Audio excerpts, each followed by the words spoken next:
টাঙ্গাইলের গোপালপুরে গড়ে উঠছে এক ভিন্ন ধরনের মসজিদ। 201 গম্বুজ বিশিষ্ট একটি বিশাল ধর্মীয় স্থাপনা, যা শুধু বাংলাদেশ নয়, গোটা বিশ্বের নজর কেড়েছে।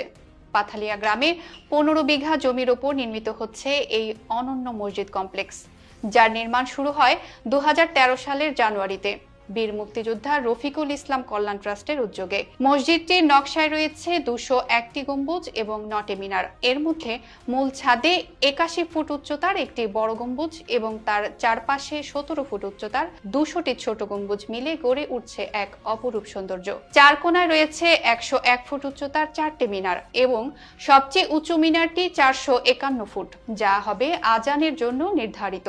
এটি বিশ্বের দ্বিতীয় সর্বোচ্চ মিনার হিসেবে স্বীকৃত হতে যাচ্ছে।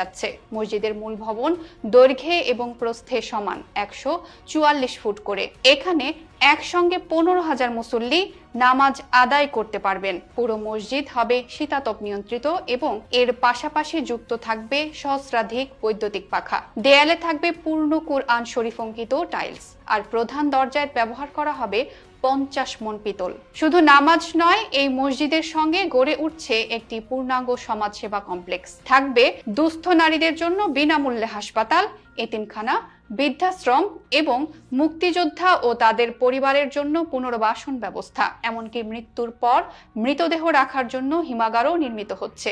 বিশেষজ্ঞরা বলছেন, এটি শুধু একটি মসজিদ